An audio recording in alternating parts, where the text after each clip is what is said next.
இயேசுவின் நாமத்தினால் ஆண்டவரே நாங்கள் ஒருமனப்பட்டு ஜெபிக்கிறோம்.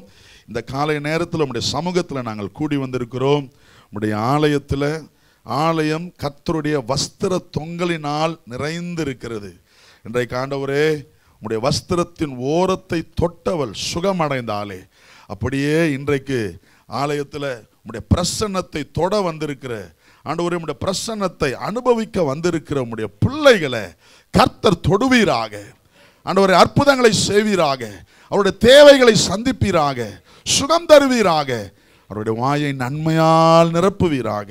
உம்முடைய வார்த்தையினால உம்முடைய பிள்ளைகளோடு கூட கர்த்தர் இடைபடும்படியாய் ஜெபிக்கிறேன். உம்முடைய வார்த்தையை கேட்டு விசுவாசித்து ஆண்டவரே வாக்குத்தத்தங்களை சுதந்தரித்துக் கொண்டு கீழ்ப்படிந்து ஆசீர்வதிக்கப்பட கர்த்தர் கிருபை தருவீராக. எங்களோடு கூட இடைபடும் ஒப்பு கொடுக்கிறோம். இயேசுவின் நாமத்தில் ஜெபிக்கிறோம் எங்கள் நல்ல பிதாவே, ஆமென். அல்லேலூயா. தேவனுடைய வார்த்தை வல்லமையுள்ளது. ஆமென். தேவனுடைய வார்த்தை அதிகாரம் உள்ளது. தேவனுடைய வார்த்தைக்கு உருவாக்குகிற ஒரு வல்லமை இருக்கிறது. நம்மிலே இல்லாதவைகளை அவைகள் உருவாக்கும், நமக்கு தேவையானவைகளை அவைகள் உருவாக்கும். தேவனுடைய வார்த்தை, it has the power to create. It has the power to create your life. உங்கள் வாழ்க்கையை உருவாக்குகிற வல்லமை தேவனுடைய வார்த்தையில் உண்டு. அதனால் அவைகளை கேட்டு நீங்கள் ஆசீர்வதிக்கப்படும்படியாய் நான் அன்போடு கேட்டுக்கொள்கிறேன். அல்லேலூயா. ஆமென். நம்முடைய புதிய ஏற்பாட்டில் 4 சுவிசேஷங்களை நாம் பார்க்கிறோம். என்னென்ன சுவிசேஷம்?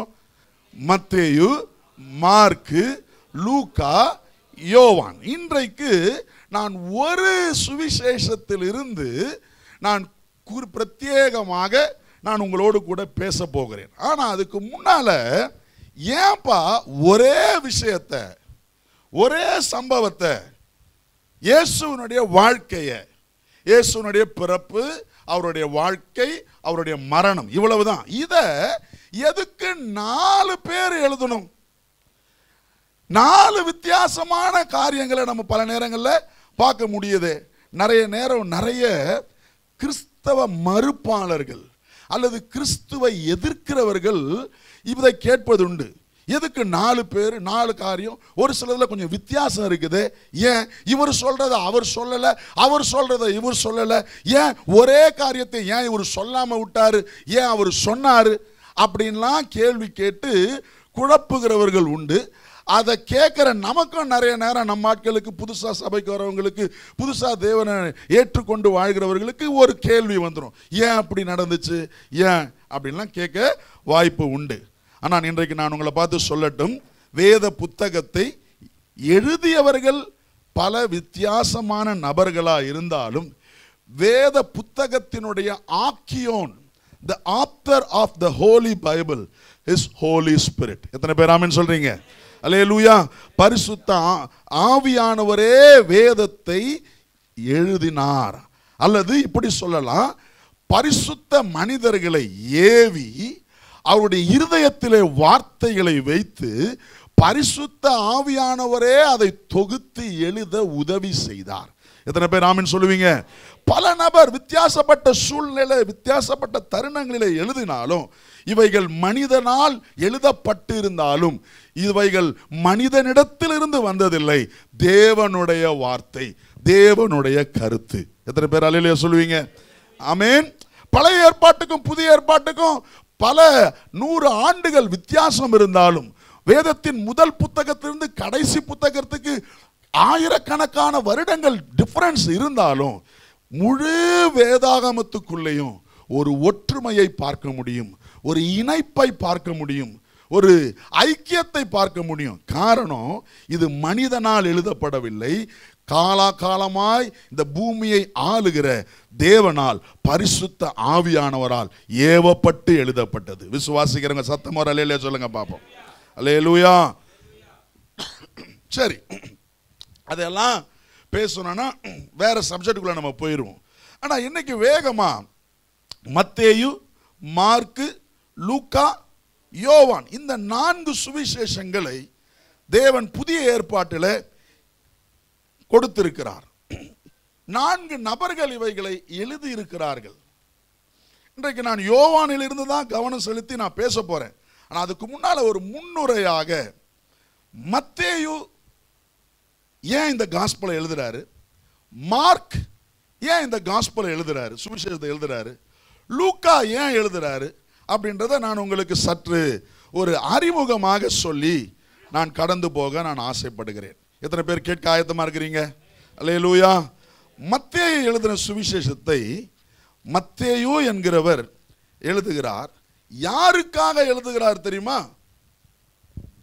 யூதர்களுக்காக. மேத்யூவோட ஆடியன்ஸ் யாருன்னா ஜூஸ்.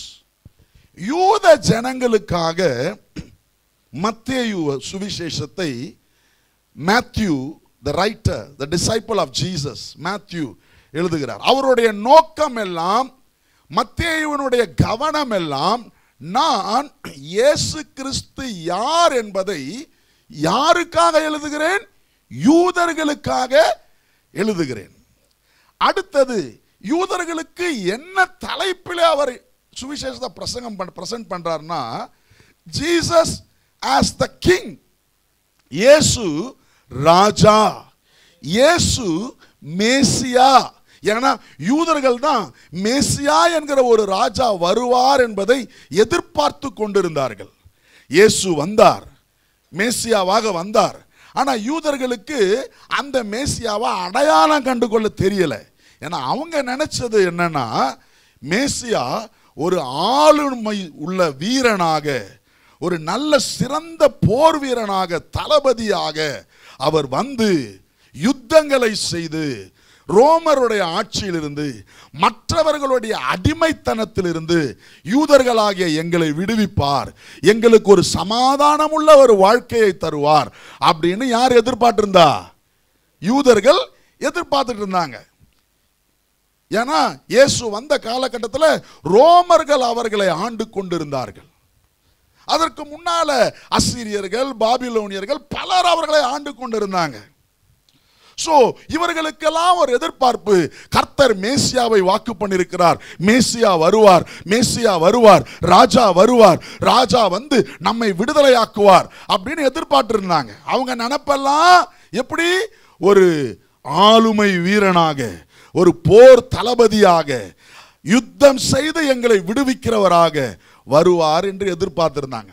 ஆனா இயேசு மேசியா பிறந்தார், வந்தார். எப்படி வந்தாருன்னா, அவங்க எதிர்பார்ப்புக்கு மாறாக வந்தார். இவர் ஒரு ராஜ அரண்மனையில் பிறக்கல, மாட்டு தொழுவத்தில் பிறந்தார். ஒரு ராஜா போர் வீரனாக, யுத்தம் பண்ணுகிறவராக வரல. உன்னை ஒரு கன்னத்தில் ஒருத்தன் அரைஞ்சா இன்னொரு கன்னத்தையும் காட்டுன்னு சொல்றவரா வந்தார். மன்னிக்கிறவராக, இரக்கம் உள்ளவராக, அன்பு செலுத்துகிறவராக, தயை காட்டுகிறவராக, ஏழை எளிய ஜனங்களோடு பழகிறவர்களாக, ராஜா என்கிற ஒரு பெரிய தோரணையில் இல்லை, சாதாரண ஒரு மனிதனை போல வெளிப்பட்டு வந்தார். அதனால யூதர்களுக்கு இவரை மேசியான்னு நம்ப முடியல. இவர் தன்னை தேவனுடைய குமாரன் என்றும் ராஜா என்றும் சொன்னதுனாலேயே அவர்களே அவரை என்ன பண்ணாங்க? சிலுவையில் அறைஞ்சு கொன்னாங்க. அதனால மத்தேயு எழுதுகிறார், நீங்கள் இவரை சிலுவையில் அறைஞ்சாலும் இவர் தான் ராஜா, ஜீசஸ் இஸ் த கிங் அப்படின்னு சொல்லி யாருக்காக எழுதுகிறார்? யூதர்களுக்காக மத்தேயு தன் சுவிசேஷத்தை எழுதுகிறார். அதனாலதான் நீங்க மத்தேயு சுவிசேஷத்தை நீங்க வாசிக்கும் பொழுது பார்த்தீங்கன்னா, ஆரம்பம் வாசிங்க பார்ப்போம். மத்தேயு 1:1 வாசிங்க பார்ப்போம். ஆபிரகாம் யாருக்கு தான் தெரியும்? யாருக்கு தான் ஆபிரகாம புரியும்? சொல்லுங்க. ஆபிரகாம்னாலே யூதர்களுடைய சம்பந்தப்பட்டது. வாசிங்க. ஆபிரகாமின் குமாரனாகிய தாவீதின் குமாரனான இயேசு கிறிஸ்துவனுடைய, பாருங்க மத்தேயு எப்படி காட்டுறாரு இயேசுவை? ஆபிரகாமினுடைய குமாரன் தாவீது, அவருடைய சிறந்த ராஜா, அந்த ராஜாவினுடைய வம்சத்தில் வருகிற ஒரு ராஜா, ராஜாவாகவே இவர் என்ன பண்றாரு? போர்ட்ரேட் பண்றாரு. யூதர்களுக்கு மத்தேயு சுவிசேஷத்தை மத்தேயு எழுதுகிறார். நல்லா கவனிக்கணும். அப்ப மேத்யூ காஸ்பல் பிரத்யேகமாக யாருக்கு எழுதப்பட்டது? சொல்லுங்க. ஏன் 4 சுவிசேஷம் கேட்கிறாங்கல்ல? அப்ப நீங்க புரிஞ்சுக்கணும், தேவன் இந்த உலகத்தில் இருக்கிற எல்லா ஜனங்களுக்கும் தன்னை வெளிப்படுத்த விரும்பினதுனால 4 சுவிசேஷர்களை ஏற்படுத்தி எல்லா ஜனங்களுக்கும் தன்னுடைய சத்தியத்தை அவர் வழங்குகிறார். அதுல ஒன்று யூதர்களுக்காக பிரத்யேகமாக எழுதப்பட்டது மத்தேயு சுவிசேஷம். நீங்க மத்தேயு சுவிசேஷத்தை நமக்கு நிறைய புரியுதோ புரியலையோ, யூதர்கள் வாசிக்கும் பொழுது நிறைய காரியத்தை என்ன பண்ணுவாங்க, புரிந்து கொள்வாங்க. ஏன்னா அவங்க கான்டெக்ட்ல அவங்களுடைய, இப்போவே பாருங்க, ஆபிரகாமின் குமாரன். இப்போ ஒருவேளை நம்ம வட இந்தியாவில் இருக்கிற யாரோ ஒருத்தன் சுவிசேஷத்தையே கேட்காத ஒருத்தன், கிறிஸ்தவங்களோட பழகாத ஒருத்தன் மத்தேயு சுவிசேஷத்தை வாசிச்சானா, ஆபிரகாமின் குமாரனாகிய தாவீதின் குமாரனான இயேசு கிறிஸ்துனா, ஆபிரகாமியும் தெரியாது அவனுக்கு, தாவீதையும் தெரியாது இல்லையா? இது புரியாது. யாருக்கு புரியானா? ஒரு யூதனுக்கு புரியும். ஆபிரகாம் எங்கள் தகப்பன், தாவீது எங்களுடைய தலை சிறந்த ஒரு ராஜா, அவர் வம்சத்தில் பிறந்தாரா, அப்ப இவரு ஒரு ராஜகுமாரன். புரியுதுங்களா? அந்த யூதர்களுக்கு ராஜாவாக இயேசுவை அறிமுகப்படுத்தி ராஜாவாக வெளிப்படுத்தி எழுதுகிற புஸ்தகம் தான் என்ன சுவிசேஷம்? சொல்லுங்க, மத்தேயு சுவிசேஷம். இதுக்கு மேல நிறைய சொல்லலாம், ஆனா நான் பேச வந்ததுக்கு நேரம் இருக்காதுன்றதுனால நான் மார்க்கு சுவிசேஷத்துக்கு போயிடுறேன். அடுத்தது என்ன சுவிசேஷம்? 2வது மார்க்கு சுவிசேஷம். மத்தேயு என்ன எழுதுறாரு? இயேசுவை யாரா காட்டுறாரு? ஒரு ராஜாவாக காட்டுகிறார், போர்ட்ரேட் பண்றாரு. ஆனா மார்க்கு சுவிசேஷத்தை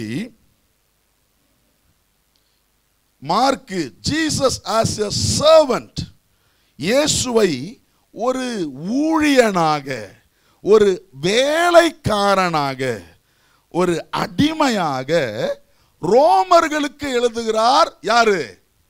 mark. Mark gospel was presented to the Romans. மார்க்கு ரோமர்களுக்காக இந்த புத்தகத்தை, சுவிசேஷத்தை எழுதுகிறார். என்னன்னு காட்டி எழுதுறாரு? இவரு நம்மை தேவகுமாரனாக இருந்தாலும் அவர் தேவகுமாரனாக வரவில்லை, அவர் சேவகனாக வந்தார், சேவை செய்கிறவனாக இயேசு வந்தார். Jesus, he came to this world as a servant. அவர் மத்தேயு ஒரு ராஜாவா வந்தாருன்னு காட்டுறாரு. ஆனா மார்க் ரோமர்களுக்கு இவரை ஒரு சேவகனாக வந்தார். நீங்க எசேக்கியேல்ல நீங்க அந்த வசனத்தை வாசிச்சிருங்களேன், ஒருத்தர் வாசிச்சிருங்க. எசேக்கியேல் 1ஆம் அதிகாரம் அதனுடைய 10வது வசனம் எடுத்தவங்க வாசிங்க பார்ப்போம். எசேக்கியேல் 1:10. எசேக்கியேலுக்கு தேவன் ஒரு தரிசனத்தை காட்டுகிறார். அதுல 4 முகங்கள் இருக்கிறது. சொல்லுங்க, எத்தனை முகம்? 4 முகங்கள். அந்த 4 முகமும் இயேசுவுக்கு பொருந்தும். ஒன்று, அதுல 4 முகத்துல ஒன்று மனித முகம், மற்றொன்று சிங்க முகம், அடுத்தது எருது முகம், அதற்கு அடுத்தது கழுகினுடைய முகம். எடுத்தவங்க வாசிங்க பாப்போம். அவைகளுடைய முகங்களின் சாயலாவது வலது பக்கத்தில் 4 மனுஷ முகமும் சிங்க முகமும், இடது பக்கத்தில் 4 எருது முகமும் கழுகு முகமும். இது எசேக்கியேலுக்கு கர்த்தர் காட்டுகிற ஒரு தரிசனம். இது என்னன்னா, வரப்போகிற இயேசுவை கர்த்தர் காட்டுகிறார். இயேசுவுக்கு இந்த 4 முகமும் இருக்குது. சொல்லுங்க, இயேசுவுக்கு என்ன முகம்? 4 முகம். மனித முகம், சிங்க முகம், எருது முகம், கழுகினுடைய முகம். மத்தேயு இயேசுவை ராஜாவாக காட்டுகிறார். அது என்ன முகம்? சிங்க முகம். சரியா? இங்க மார்க்கு இயேசுவை சேவகனாக காட்டுகிறார், சர்வன்ட்டா, அடிமையா காட்டுகிறார். இது என்ன முகம்? எருது முகம், வேலை செய்கிற ஒரு முகம். அதனால தான் பார்த்தீங்கன்னா நீங்க இங்க மார்க்கு சுவிசேஷத்தில் இயேசு கிறிஸ்துடைய வம்ச வரலாறு இருக்குதா? மத்தேயுல வம்ச வரலாறு இருந்தது. வம்ச வரலாறுனா ஜீனியாலஜி. ஜீனியாலஜினா எங்கிருந்து எப்படி பிறந்தாருன்றது. கரெக்டா? மத்தேயுல இருந்ததா? இருந்தது. என்ன, எங்கிருந்து ஆரம்பிச்சது? ஆபிரகாமின் குமாரன், தாவீதின் குமாரன், அப்படி சொல்லி 14 தலைமுறை பெண்கள் எல்லாம் கூட உள்ள கொடுத்து, ஏன்னா யூதனுக்கு தெரியும்ன்றதுனால. ஆனா மார்க்ல அப்படிதான் இருக்குதா பாருங்க. மார்க்கு சுவிசேஷத்துல நோ லீனியாலஜி, இயேசுவினுடைய வம்ச வரலாறு எழுதப்படவில்லை. காரணம் என்ன தெரியுமா? அடிமைக்கு வேலைக்காரனுக்கு வம்சத்தை சொல்லணுன்ற அவசியமே இல்லை. எத்தனை பேர் சொல்றது புரியுது? மார்க்கு ரோமர்களுக்கு இயேசுவை ஒரு தாசனாக, ஒரு வேலையாளாக, ஒரு சர்வெண்டா வெளிப்படுத்துறாரு. அதனால சர்வெண்ட்டுக்கு எந்த பரம்பரையிலிருந்து வந்தாருன்னா சொல்லணுன்ற அவசியம்லாம் இல்லை. அதை பத்தி யாரும் கேட்க போறதும் இல்லை. அதனால மார்க் லீனியாலஜி என்ன பண்ணல, எழுதல. ஒரு சொல்ல கேட்பாங்க, அதுல எழுதி இருக்கு, ஏன் இதுல எழுதல? இங்க தேவையில்லை. புரியுதா? யாருக்கு அவர் அட்ரஸ் பண்றாரோ, யாராக அட்ரஸ் பண்றாரோ அந்த காலகட்டத்துக்கு அந்த செய்திக்கு இது பொருந்தவே பொருந்தாது. அதனால மார்க்கு இயேசுவின் வம்ச வரலாறை என்ன பண்ணல, எழுதல. ஆனா அதுக்கு பதிலா மார்க்கு சுவிசேஷத்தை நீங்க வாசிச்சு பார்த்தீங்கன்னா நிறைய உடனே உடனே வேகமாக தீவிரமாக உடனே உடனேன்னு வரும். இமீடியட்லி சடன்லி இமீடியட்லின்னு வரும். ஏன் தெரியுமா? தீவிரமா அடிமை வேலை செஞ்சுக்கிட்டே இருப்பார், நோ ரெஸ்ட். புரியுதா? அதனால மார்க்கு சுவிசேஷம் நிறைய பார்த்தீங்கன்னா வேக வேகமா இயேசுவை ஒரு வேலையாள் போல, பணியாள் போல வேக வேகமாய் செயல்படுகிற நபராக ரோமர்களுக்கு இயேசுவை மார்க்கு வெளிப்படுத்தி காட்டுகிறார். எத்தனை பேருக்கு இதுவரை நான் சொன்னது புரிஞ்சுது? மத்தேயு யாருக்கு எழுதுறாரு? சத்தமா தான் சொல்லுங்களேன். எப்படி எழுதுறார்? என்னவா காட்டுறார் இயேசுவை? அதனாலதான் வம்ச வரலாறு தாவீது கிட்ட இருந்து, ஆபிரகாம் தாவீது கிட்ட இருந்து கொண்டு வராரு. மார்க்கு யாருக்கு எழுதுறாரு? ரோமர்களுக்கு எழுதுறாரு. என்னவா எழுதுறாரு இயேசுவை? சேவகனா, அடிமையா எழுதுறாரு. அடிமைக்கு என்ன தேவையில்லை, எந்த குடும்பத்திலிருந்து வந்தானா சொல்ல வேண்டிய அவசியம் இல்லை. அதனால வம்ச வரலாறு மார்க் எழுதல. ஆனா அதுக்கு பதிலாக வேக வேகமா நிறைய காரியத்தை செய்யற மாதிரி காட்டி எழுதுறாரு. இப்போதைக்கு இது புரிஞ்சுங்க. பிறகு வேணா நம்ம இன்னொரு நாள் 4 சுவிசேஷத்தையும் சினாப்டிக் காஸ்பல் ஒரு ஸ்டடீஸே இருக்கு, நம்ம வேணா அதை பேசுவோம். மூன்றாவது லூக்கா. லூக்கா சுவிசேஷம் திருப்பி கொள்ளுங்க பார்ப்போம். முதல் அதிகாரத்தில் லூக்கா. நீங்க லூக்கா சுவிசேஷத்தில் இயேசுவை மனிதனாக என்ன பண்றாரு, பிரசன்ட் பண்றாரு. லூக்கா சுவிசேஷத்தில் ஆத்தர் லூக்கா தியோஃபிலஸ் என்ற ஒரு நபருக்கும் உலகமெங்கிலும் பரம்பி இருக்கிற கிரேக்கர்களுக்கு எழுதுறார். லூக்கா யாருக்கு எழுதுறாரு? சத்தமா சொல்லுங்க. யாருக்கு? தியோஃபிலஸ் ஒரு தனி நபர். ஆனா அவர் அந்த கிரேக்கத்தை சார்ந்தவர், கிரேக்க மக்களுக்காக. அப்ப லூக் இஸ் ரைட்டிங். லூக்கோட ஆடியன்ஸ் யாருன்னா கிரீக்ஸ். லூக்கோட ஆடியன்ஸ் யாரு? கிரேக்கர்கள். கிரேக்கர்களுக்கு இப்ப இவர் இயேசுவை என்னவா பிரசன்ட் பண்றாரு? மனிதனாக பிரசன்ட் பண்றாங்க. மேன். 4 முகத்துல ஒரு முகம் என்ன முகம்? மனித. எசேக்கியேலுக்கு கர்த்தர் தரிசனம் காட்டினாரு. சிங்க முகம், மனித முகம், எருது முகம், கழுகு முகம். மத்தேயு என்ன முகம் காட்டுறாரு? சிங்க முகத்தை காட்டுறாரு. மார்க் என்ன முகத்தை காட்டுறாரு? எருது முகத்தை காட்டுறாரு. லூக்கா என்ன முகத்தை காட்டுறாரு? மனித முகத்தை. இயேசுவை மனிதனாக கிரேக்கர்களுக்கு எழுதுகிறார். யாரு? லூக்கா. அதனாலதான் நீங்க இங்க லூக்கால வம்ச வரலாறு இருக்குதா? இருக்குது. நீங்க லூக்கா புத்தகத்தை வாசிச்சு பார்த்தீங்கன்னா லூக்கால வம்ச வரலாறு இருக்குது. ஆனா இந்த வம்ச வரலாறு 38 எல்லாரும் சேர்ந்து வாசிக்க பாப்போம். 38. ஏனோஸ் சேத்தின் குமாரன், சேத் ஆதாமின் குமாரன், ஆதாம் தேவனால் உண்டானவன். இங்கிலீஷ்ல பார்த்தீங்கன்னா ஆடம் சன் ஆஃப் காட்னு இருக்கும். Adam son of God. இயேசுனுடைய வம்ச வரலாற லூக்கா எழுதும் போது எப்படி எழுதுனா ஆதாம் கிட்ட இருந்து கொண்டு வராரு. எப்படி கொண்டு வராரு? ஏன்னா ஆதாம் மனுஷன், தேவனால் உண்டாக்கப்பட்ட ஒரு மனுஷன். அதனால லூக்கா இயேசுக்கு வம்ச வரலாறு கொடுக்கும் பொழுது ஒரு ராஜ பரம்பரையிலிருந்து, ஆபிரகாம்லேருந்து, தாவீதிலிருந்து கொண்டு வரல. எங்க இருந்து கொண்டு போறாரு? Down to Adam. ஆடம் கிட்ட வர கொண்டு போயிட்டாரு. ஆதாமிலிருந்து வந்த ஒரு மனிதன், மனுஷகுமாரன் அப்படின்றத லூக்கா தன்னுடைய ஆத்தர், அதனுடைய ஆடியன்ஸா இருக்கிற கிரேக்கர்களுக்கு எழுதுகிறார். Man, Jesus as a man. 100%, 100% இயேசு இந்த பூமியில மனிதனாகவே பிறந்தார் என்பதை காட்டு. அதனால தான் நீங்க லூக்கா புத்தகத்தில் பார்த்தீங்கன்னா இயேசு களைப்படைந்தார், இயேசுக்கு தாகம் இருந்தது, இயேசுக்கு பசி எடுத்தது, இதெல்லாம் நிறைய இருக்கும். ஏன்னா அவருக்கு என்ன எதுதான் முக்கியமாக காட்டுறாரு? இவர் மனுஷன், இவர் மனுஷன், இவர் மனுஷன்றதை காட்டணும். யாருக்கு? யூதர்களுக்கு, சாரி கிரேக்கர்களுக்கு. நல்லா இப்ப திரும்ப பார்ப்போம். மத்தேயு யாருக்கு எழுதுறாரு? யூதர்களுக்கு அவரை ராஜாவாக காட்டுகிறார். மார்க்கு ரோமர்களுக்கு அவரை அடிமையாக, வேலைக்காரனாக காட்டுகிறார். லூக்கா கிரேக்கர்களுக்கு அவரை என்னவா காட்ட? மனிதனாக, மனுஷகுமாரனாக அவரை காட்டுகிறார். யோவான், நாலாவது திருப்பிக் கொள்ளுங்க, 4வது சுவிசேஷம். யோவான் இயேசு கிறிஸ்துவை என்னன்னு காட்டுறார்? யாருக்கு எழுதுறாரு தெரியுமா?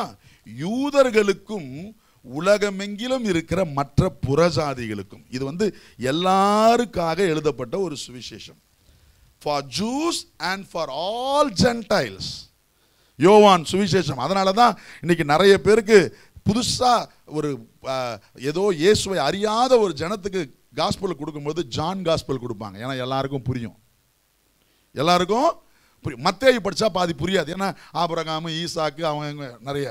ஜான் காஸ்பல் ஈஸியா புரியக்கூடிய ஒரு காஸ்பல். அதனால தான் விநியோகிக்கிறவர்கள் அச்சடித்து கொடுக்கணும். பார்த்தா எந்த காஸ்பலை கொடுக்குறாங்க? நிறைய யோவான். ஏன்னா யோவான் சுவிசேஷம் உலகமெங்கிலும் இருக்கிற புறஜாதிகளுக்காகவும் யூதர்களுக்காகவும் எழுதப்பட்ட ஒரு புத்தகம். எத்தனை பேர் புரியுது?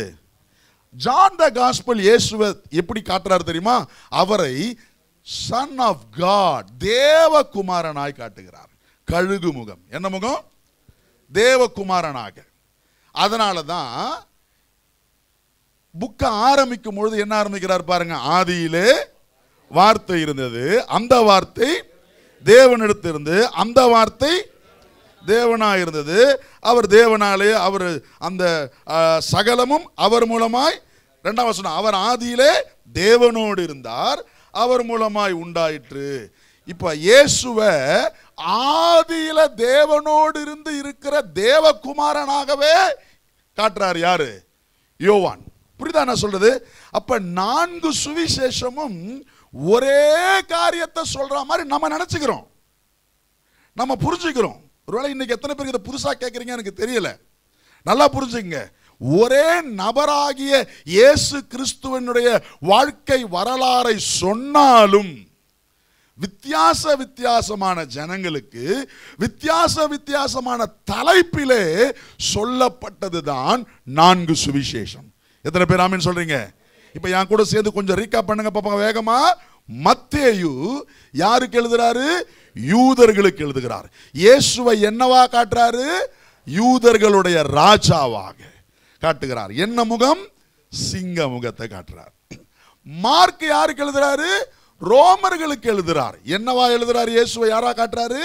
அவர் வேலை செய்ய வந்த ஒரு சேவகனாக, அடிமையாக காட்டுகிறார். என்ன முகத்தை காட்டுறாரு? எருது முகத்தை காட்டுகிறார். லூக்கா யாருக்கு எழுதுறாரு? கிரேக்கர்களுக்கு எழுதுகிறார். இயேசுவை எப்படி காட்டுறாரு? மனித குமாரனாக காட்டுகிறார். அதனாலதான் அவரோட ஜீனியானஜில ஆதாம் வர போறதை நம்ம என்ன பண்ண முடியும்? மனுஷன் கிட்ட இருந்து ஆரம்பிக்கிறாரு. யோவான் யாருக்கு எழுதுறாரு? யூதர்களுக்கும் உலகமெங்கிலும் இருக்கிற எல்லா புறஜாதிகளுக்கும் எழுதுகிறார். இயேசு அவர் யாரா காட்டுறாரு? தேவனாக, தேவகுமாரனாக காட்டுகிறார். சொல்லுங்க, தேவனாக, தேவகுமாரனாக காட்டுறாரு. அதனால தான் ஆதியிலே வார்த்தை இருந்ததுன்னு அவருடைய ஜீனியாலஜி எங்க இருந்தே கொண்டு வந்துறாரு? ஆதியிலிருந்தே கொண்டு வந்துறார். தேவனிடத்திலிருந்து வந்தார் என்பதை அவர் காட்டுகிறார். அப்ப 4 பேர் எழுதுறதுக்கும் நோக்கம் வேற வேற. சரி, இதுல இன்னைக்கு நான் கவனம் செலுத்த போறது யோவான் சுவிசேஷம். சத்தமா சொல்லுங்க. இந்த யோவான் சுவிசேஷத்துல 21 அதிகாரம் இருக்குது. எத்தனை அதிகாரங்க? 21 அதிகாரம் இருக்குது. இந்த யோவான் சுவிசேஷத்துல 7 + 1 8 அற்புதம் தான் இருக்குது. ஏன் 7 + 1ன்னு சொல்றேன்னா, 7 அற்புதம் இயேசு மரிப்பதற்கு முன்னால செஞ்ச அற்புதம், ஒரு அற்புதம் அவர் மரித்து உயிர்த்தெழுந்த பிறகு செய்த அற்புதம். யோவான் காஸ்பல்ல மொத்தமே எத்தனை அற்புதம் தான்? சத்தமாக தான் சொல்லுங்களேன். மொத்தமே 8 அற்புதம் தான் சொல்லப்பட்டிருக்குது. எத்தனை? அதுல 7 அற்புதம் என்னது? இயேசு மரிப்பதற்கு முன்னால் செய்தது. ஒரு அற்புதம் இயேசு மரித்து உயிர் தெழுந்த பிறகு செய்தது. அதை பிரிச்சு காட்டணுன்றதுக்காக தான் 7+1 நான் என்ன பண்றேன் சொல்றேன். இந்த யோவான் சுவிசேஷத்தில் இயேசு செய்த அத்தனை அற்புதங்களும் ஒரே நோக்கத்துக்காக தான் எழுதப்பட்டது. யோவான் என்ன நோக்கத்துக்காக எழுதினாருன்னு சொன்னேன்? என்ன நோக்கத்துக்காக? புறஜாதிகளுக்கு என்ன நோக்கத்துக்காக எழுதினாரு? யாரா காட்டுறாரு? தேவனாக, தேவகுமாரனாக, காடா காட்டுறாரு. இயேசுவை என்னவா காட்டுறாரு யோவான்? அதனால யோவான் எழுதுகிற அற்புதங்கள் எல்லாமே இயேசுவை காடா காட்டுறதுக்காக மட்டும்தான் சொல்லப்பட்டிருக்குது. மற்ற அற்புதத்தை அவர் என்ன பண்ணவே இல்லை, எழுதவே இல்லை. மற்ற அவருக்கு சம்மந்தம் மற்றதை அவர் நோட் பண்ணிக்கவே இல்லை. எதெல்லாம் இயேசுவின் தெய்வீக தன்மையை வெளிப்படுத்தி காட்டுகிறதோ அதை மாத்திரம் சொல்லுகிற புத்தகம் யோவான் சுவிசேஷம். எத்தனை பேர் ஆமென் சொல்றீங்க?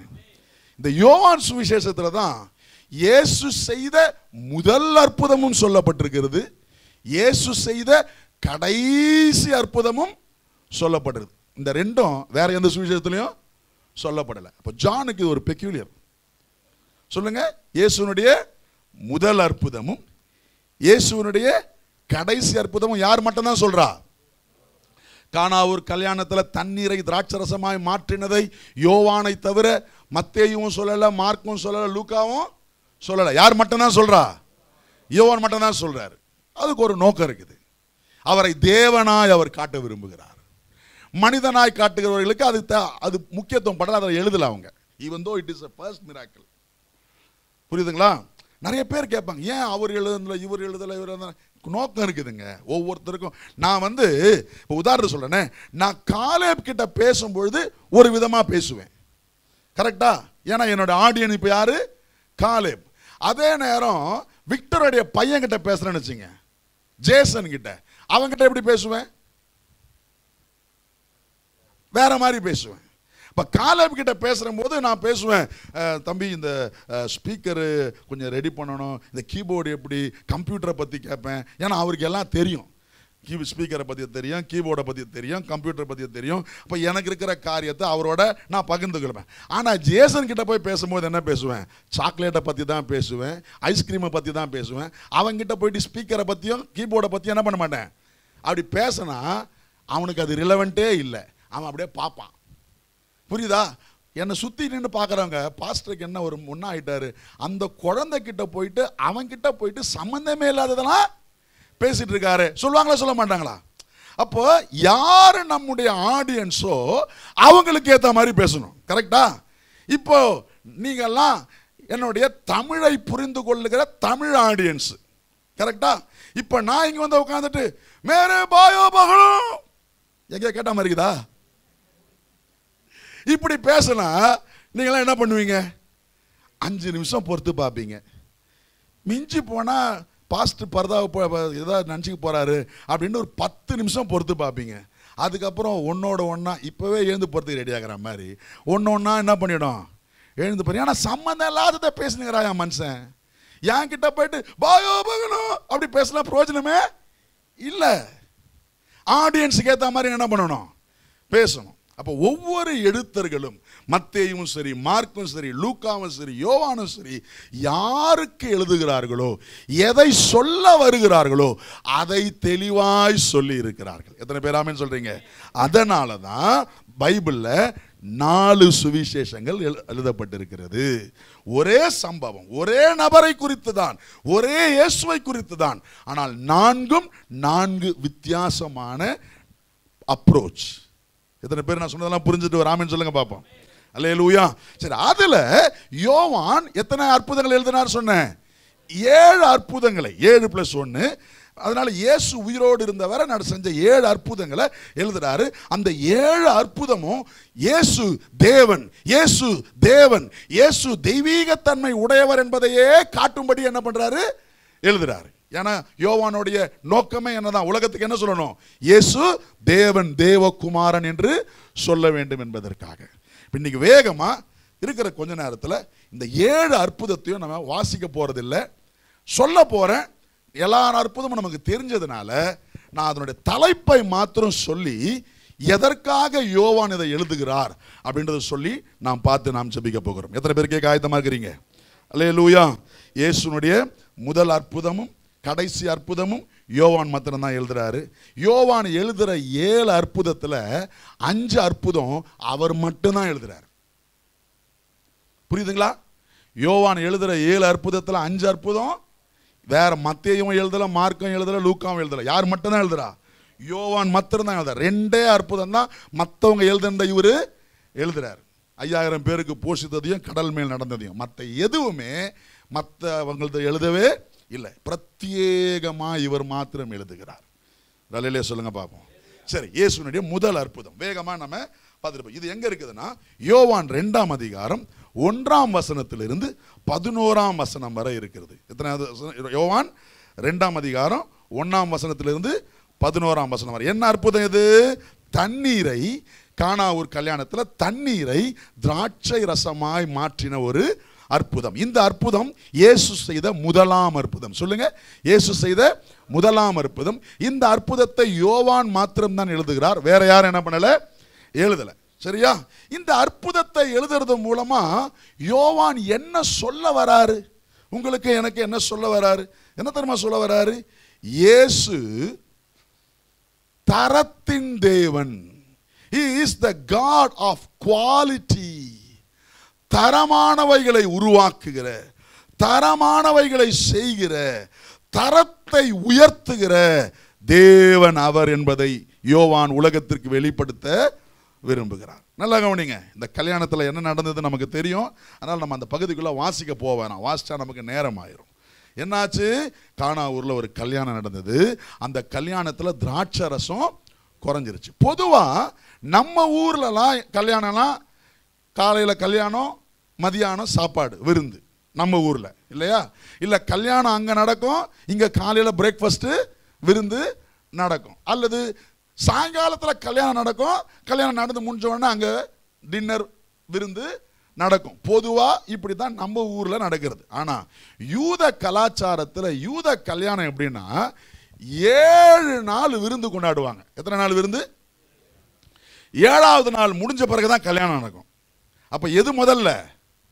விருந்து முதல்ல, விருந்து முடிஞ்ச பிறகுதான் கல்யாணம். சரிங்களா? நமக்கு கல்யாணமும் விருந்தும் சேர்ந்து. இன்னைக்கும் பார்த்தீங்கன்னா நிறைய வட இந்தியாவில் இந்த மாதிரி காரியங்கள் கல்யாணத்துக்கு முன்னால் ஒவ்வொரு பேரை சொல்லி 6 நாள் 7 நாள் 5 நாள் நடக்கும். பார்த்துக்கிறீங்களா? மார்வாடி கல்யாணம்லாம் ஒரு நாள் கல்யாணம் கிடையாது, 6 நாள் 7 நாள் நடக்கும். இந்த கான்டெக்ட் தான், இந்த கான்செப்ட் தான். இப்போ நமக்கு நேரம் இல்லை யாருக்கும், அதனால் அன்னன்னைக்கே முடிச்சு எல்லாம் முடிச்சிடுறாங்க. நம்ம ஊர்லேயே முன்னால் அப்படி தான் இருந்தது. கல்யாணம்னா 4 நாள் 5 நாளுக்கு முன்னால் எல்லாம் வந்துடுவான். ஏதாவது ஒரு பண்டிகை பேரை சொல்லி இது வைக்கிறது, அது வைக்கிறது, நலங்கு வைக்கிறது, பூ வைக்கிறது, பொட்டு வைக்கிறது, ஒரு நாளுக்கு ஒரு ஃபங்க்ஷனு, கை நினைக்கிறது, கால் நினைக்கிறது, என்னவோ இருக்கும். சரி, யூத கல்யாணமும் அப்படிதான். 7 நாள் என்ன நடக்கும்? விருந்து நடக்கும். 7ஆவது நாளுக்கு பிறகு கல்யாணம் நடக்கும். சரியா? இந்த கல்யாணத்தில் கிட்டத்தட்ட 3ஆவது நாள் ஆயிடுச்சு. 3ஆம் நாளில் இருக்குதா? 3ஆம் நாளில் திராட்சை ரசம். இன்னும் 4 நாள் விஷயம் இருக்குது. அதுக்குள்ளேயே என்ன ஆகி போச்சு? திராட்சை ரசம் குறைஞ்சிருச்சு. என்ன வந்தவன்லாம் எப்படி குடிச்சானோ தெரியல. இதில் வேற என்னன்னா, இப்படியா சொல்லப்படுகிறது, இந்த 7 நாள் விருந்தில் முதல் 3 நாள், முதல் நாள், 2ஆம் நாள், 3ஆவது நாள் முக்கியமான நபர்களை கூப்பிடுவாங்களாம். விஐபி, ரொம்ப அதி முக்கியமான தலைவர்கள், முக்கியமானவங்க. அவங்களுக்கு கொஞ்சம் சாப்பாடு எப்படி இருக்கும்? அவங்களுக்கு கொடுக்குற ரசம் எப்படி இருக்கும்? கொஞ்சம் நல்ல குவாலிட்டியாக இருக்கும். நார்மலாகவே நம்ம ஊர்லேயும் இருக்குல்ல, விஐபி சாப்பாடு கொஞ்சம் வித்தியாசமாக இருக்கும், அடுத்த லெவல் சாப்பாடு கொஞ்சம் வித்தியாசமாக இருக்கும். அந்த மாதிரி அங்கேயும் முதல் 3 நாள் விஐபிங்க வருவாங்க. அதுக்கு பிறகு அந்த ஊரில் இருக்கிற சாதாரண நபர்லாம் வந்து விருந்துக்கு வருவாங்க. அதனால் அவங்க வழக்கம் எப்படியா, முதல் 3 நாளுக்கு நல்ல ருசியுள்ள திராட்சை ரசத்தை பரிமாறுவாங்க. அதுக்கப்புறம் கொஞ்சம் அன்னாடங்காச்சு வேலை செய்கிறவங்க அவங்களாம் வரவங்களுக்கு அவங்களுக்கு கொஞ்சம் அடுத்த செகண்ட் லெவல் ஆஃப் திராட்சை ரசத்தை கொடுப்பாங்க. இப்போ இங்கே இயேசு திராட்சை ரசம் குறைஞ்ச உடனே 6 கற்சாடி நிறைய, நீங்கள் அந்த 6 கற்சாடியை இன்றைக்கும் அதில் ஒரு கற்சாடி வச்சுருக்கிறாங்க இஸ்ரேலில். பார்த்தீங்கன்னா அவ்வளவு பெருசாக இருக்கும், பெரிய கற்சாடி. அது தண்ணி நிரப்புற கற்சாடி. அந்த தண்ணி நிரப்புற கற்சாடியில் வெறும் தண்ணியை நிரப்ப சொன்னார். என்னது? சத்தமாக தான் சொல்லுங்க. அந்த தண்ணிக்கு சுவை இல்லை, அந்த தண்ணிக்கு மனம் இல்லை, அந்த தண்ணிக்கு ருசி இல்லை, அந்த தண்ணிக்கு விலையும். இப்போதான் தண்ணியை பாட்டிலில் போட்டு விற்று விலையாக்கிட்டான். ஆனால் பொதுவாக தண்ணி வானத்திலிருந்து ஆண்டவர் ஃப்ரீயாக கொடுக்கறது, தண்ணிக்கு காசு கிடையாது. நம்ம கூட யாராச்சும் ஒரு இடத்துல போயிட்டு சாப்பிட்டு குழம்பு நல்லாவே இல்லைனா தண்ணி மாதிரி இருந்ததுங்க அப்படின்னோம். ஏன்னா தண்ணியில் என்ன இல்லை, ஒரு டேஸ்ட்டு இல்லை. அப்போ தண்ணிக்கு டேஸ்ட் இல்லை, தண்ணிக்கு கலர் இல்லை, தண்ணிக்கு ஸ்மெல் இல்லை, தண்ணிக்கு விலையும் இல்லை. ஆனால் எதுவுமே இல்லாத தண்ணியை அது அத்தனையும் இருக்கிறதா கர்த்தர் மாற்றினார். அல்லேலூயா. அதை வாங்கி குடிச்சவங்க சொன்னாங்களாம், பெஸ்ட் ரசத்தை எப்பயுமே முன்னால கொடுப்பாங்க, நீ முதல் நாள் கொடுக்க வேண்டிய ரசத்தை இப்ப எங்கிருந்து ஒளிச்சு வச்சு தர அப்படின்னு கேட்கறாங்க. புரியுதா? இப்போ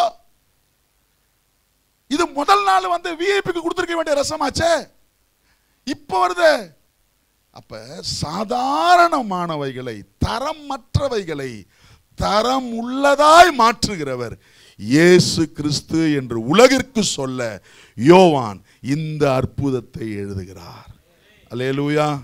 இன்றைக்கும் எத்தனையோ தரமற்றவைகளை இயேசு தரமுள்ளதாய் மாற்றுகிறார். என் வாழ்க்கையை சொல்ல முடியும். நம்மள எத்தனை பேர் நம்முடைய வாழ்க்கையை பற்றி சொல்லணும், ஒண்ணுமில்லாம இருந்தோம், தரமற்றவர்களா இருந்தோம். என்ன கேட்டால் நம்ம வீட்டில் இருந்தவங்களே நம்மளை மதிக்கலை. எருமை மாடு, ஒன்றுத்துக்கும் உதவ மாட்டான், இவன் ஒன்றுத்துக்கும் லாய்க்கு இல்லை அப்படின்லாம் ஓரம் கட்டினவங்க தானே நிறைய. ஆனால் தரமற்று இருந்த அநேகரை மற்றவர்கள் பார்த்து மதிக்கத்தக்கவர்களாய், தரமுள்ளவர்களாய் இயேசு ஒருவரே மாற்றுகிறவர். எத்தனை பேர் நீங்கள் சொல்ல முடியும், என் வாழ்க்கையும் அப்படி தாங்க இருந்தது, ஒருத்தரும் என்னை மதிக்கலை, நான் ரோட்டோரம் கடந்தேன், என்னை யாரும் மனுஷனா கூட மதிக்கலை, ஆனால் இன்னைக்கு இயேசு என் வாழ்க்கையை மாற்றி என்னை மதிப்புள்ளவனா மாற்றி இருக்கிறாருன்னு சொல்கிறவங்க மாத்திரம் ஒரு அல்லேலூயா சொல்லுங்க பார்ப்போம். இதுதான் தேவனுடைய தன்மை. அல்லேலூயா. தரமற்ற எந்த பொருளையும், மதிப்பற்ற எந்த நபரையும், ஒன்னுத்துக்கும் உதவாது, அழுக்கு, கந்த, குப்பை, இவன் வேலைக்கு ஆக மாட்டான், வேஸ்ட்னு சொல்றவனையும் பெஸ்டா மாத்துகிறவர் இயேசு. எந்த ஒரு ஜீரோவையும் ஹீரோவாய் மாற்றுகிறவர் இயேசு. அவர் தரத்தின் தேவன்.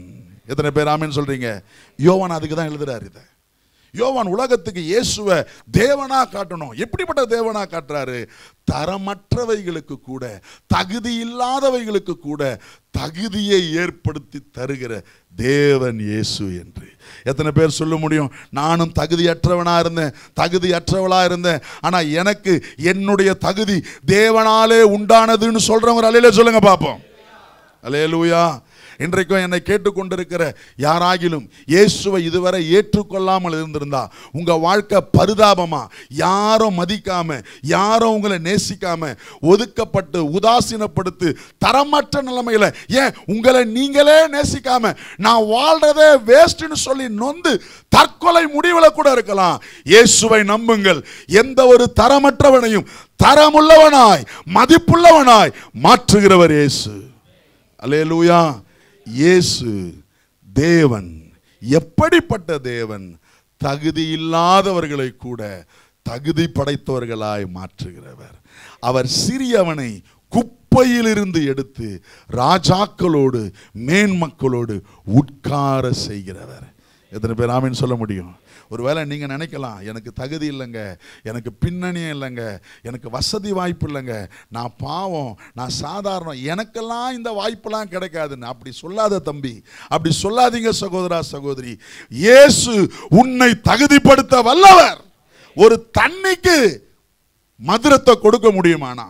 ஒரு சாதா தண்ணியை கால் கழுவ வைத்திருக்கிற இடத்திலிருந்து கொண்டு வந்த அந்த தண்ணியை பெரிய சீஃப் கேப்டனே, மெச்சுக்கொள்ற அளவுக்கு அந்த அந்த பந்தி விசாரிப்புக்கார தலைவனே, வாவ், எங்கிருந்து இவ்வளவு விலை உயர்ந்த ரசம், முதற்தரமான ரசம் வந்ததுன்னு சொல்லி மலைத்து போக அளவுக்கு கர்த்தரால் செய்ய முடியும்.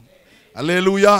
யாரும் மதிக்காத உன் வாழ்க்கையை பெரியவர்கள் உன்னை தேடி வந்து உன்னை வணங்கத்தக்கதாய் கர்த்தரால் மாற்ற முடியும். அல்லேலூயா. He is the God of quality. தரத்தை ஏற்படுத்துகிற தேவன். எத்தனை பேர் ஆமென் சொல்றீங்க? அல்லேலூயா. இன்னைக்கு நான் உங்களை பார்த்து சொல்றேன், உங்கள் தரம் தேவனாலே உண்டானது. நீங்கள் முதல் தரமானவர்கள். அல்லேலூயா. ரைசலாடி. யோவானுடைய அடுத்த அற்புதம், இரண்டாவது அற்புதம், யோவான் சுவிசேஷம் 4ஆம் அதிகாரம். யோவான் சுவிசேஷம் 4ஆம் அதிகாரம் 46 54 வசனங்கள் வர இருக்குது. நீங்க 54ஆம் வசனத்தை பார்த்தீங்கன்னா முடிவில் சொல்லப்பட்டிருக்குது, இது அவர் செய்த இரண்டாம் அற்புதம். அப்ப இயேசு செஞ்ச இரண்டாம் அற்புதத்தை கூட யோவான் மாத்திரம் தான் எழுதுறாரு, வேற யாரும் சொல்லுங்க. இந்த அற்புதம் வேற புக்ல கிடையாது, கரெக்டா? இந்த இரண்டாவது அற்புதத்தை வெறும் யோவான் மாத்திரம்தான் எழுதுகிறார். நீங்க இந்த காஸ்பலை கம்பேர் பண்ணி படிச்சீங்கன்னா நல்லா இருக்கும்.